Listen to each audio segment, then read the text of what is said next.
FPUC will expire next week, but what will happen to it in the weeks to come?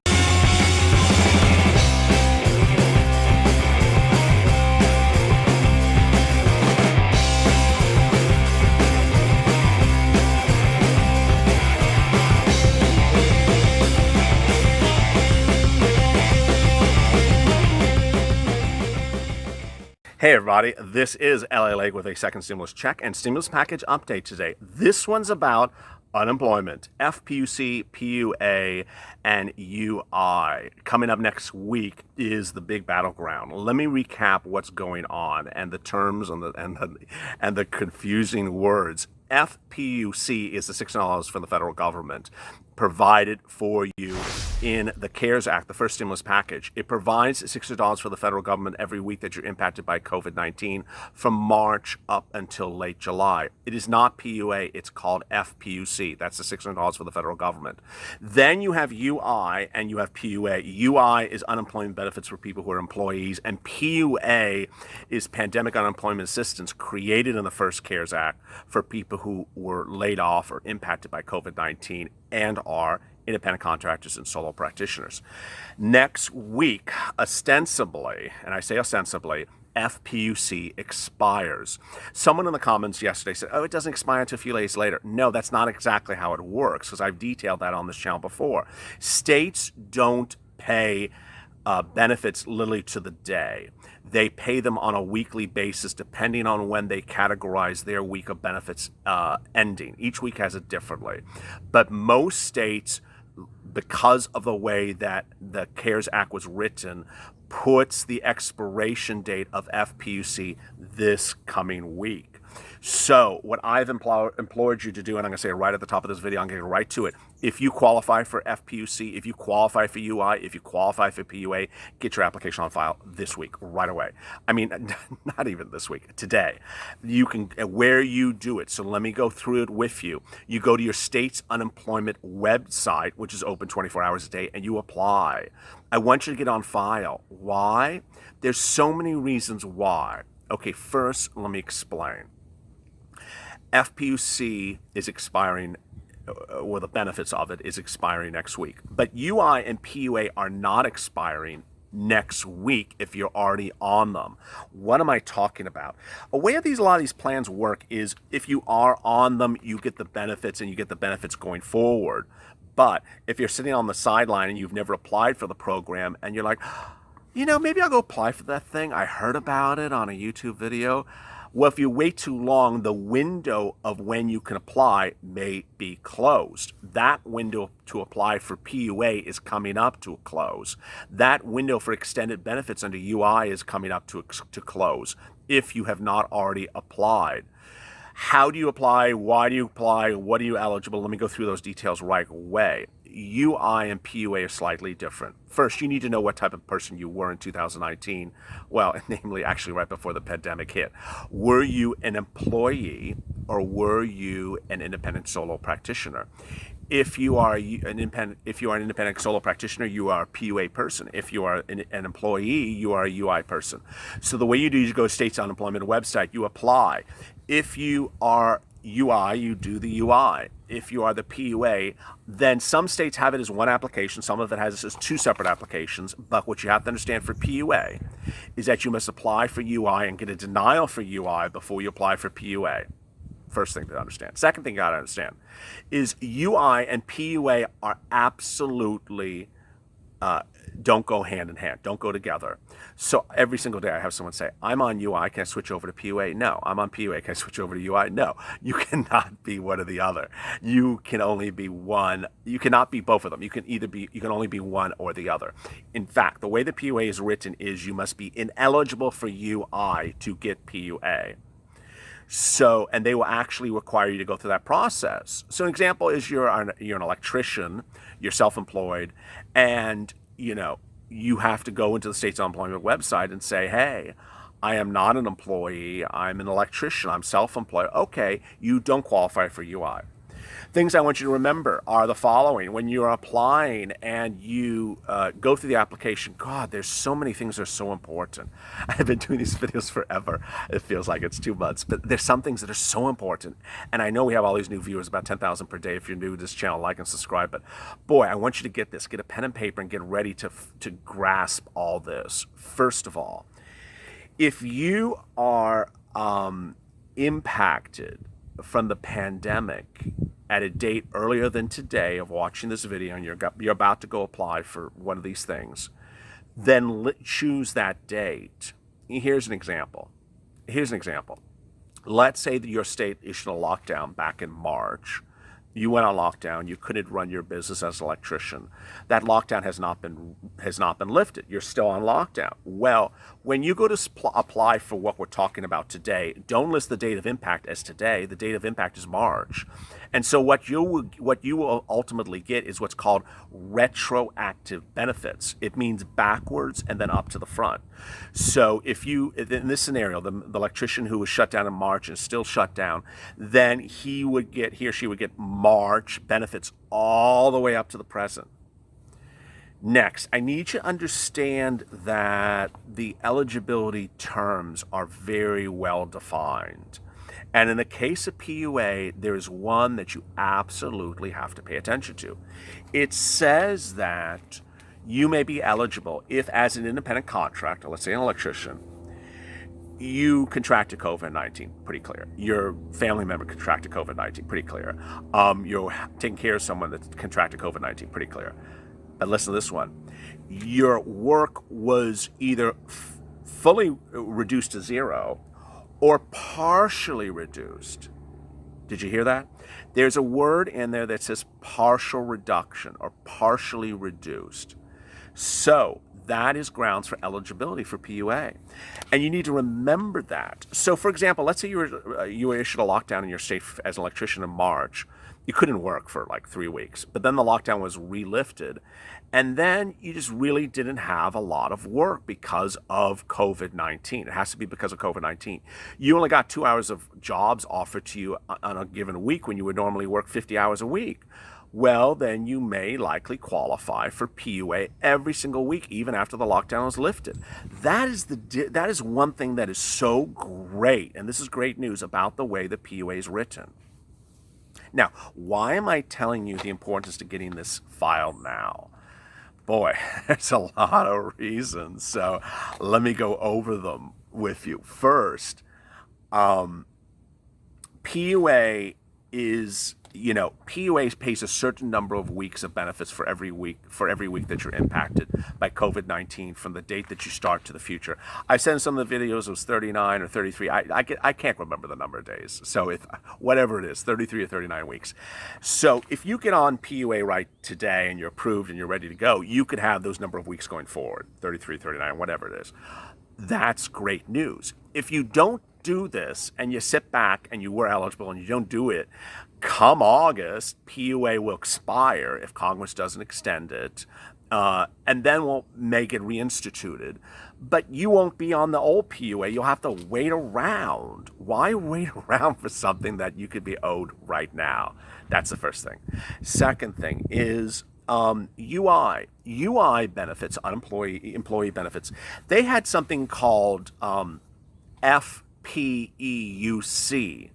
This is what was called extended weeks of benefits under the CARES Act. As you know, as an employee on unemployment assistance, you have your normal weeks of benefits. Then your states during this pandemic have extended the number of weeks of benefits. That's called extended state benefits. Then the federal government in the CARES Act, the first stimulus package, extended the weeks of benefits further, called FPUC. So there's more weeks of benefits.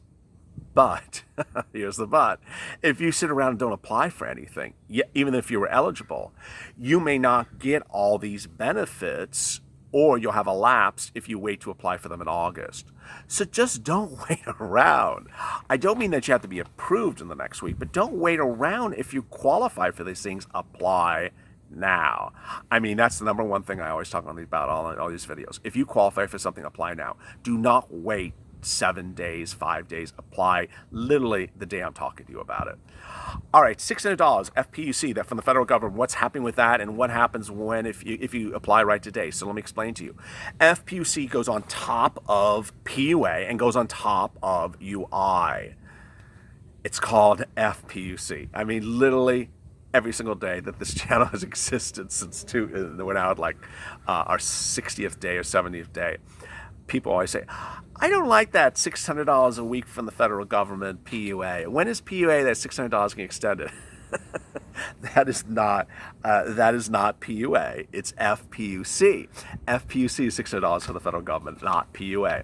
So PUA is on top of UI, is on top of PUA.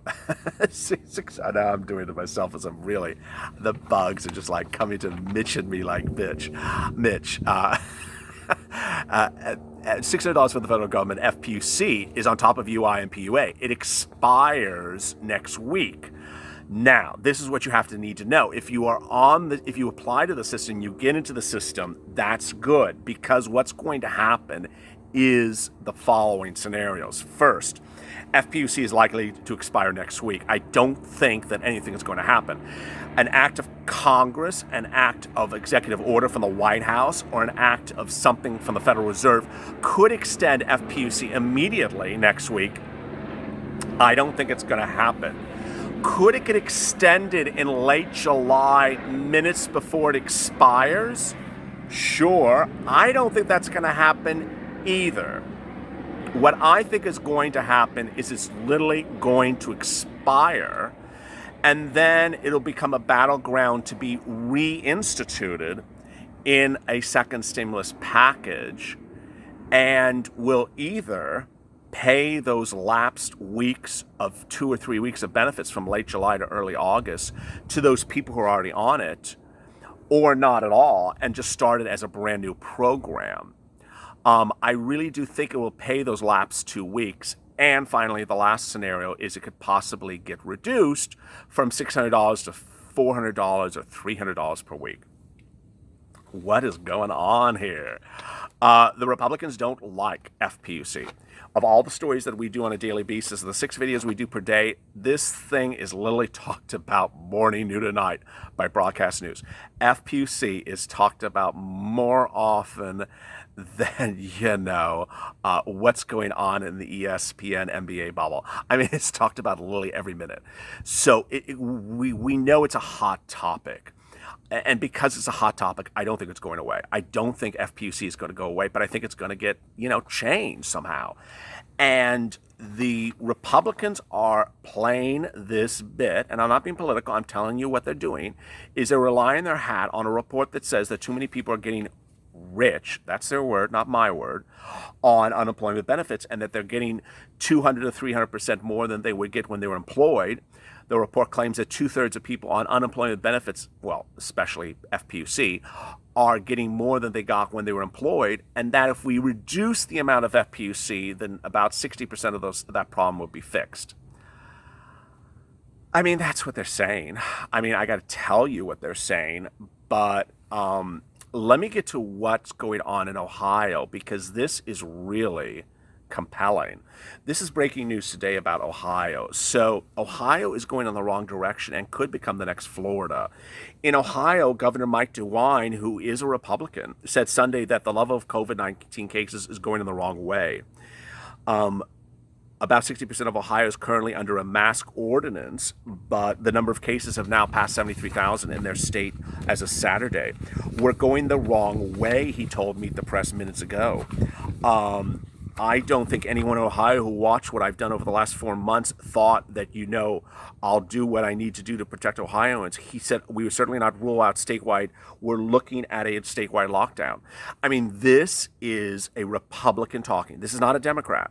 So this is really quite interesting. As we go into a second stimulus package debate where some Republicans don't want to give you a lot of unemployment benefits, here we have a Republican governor in a Republican state being ravaged by COVID-19 that says, I have to do things to protect my citizens.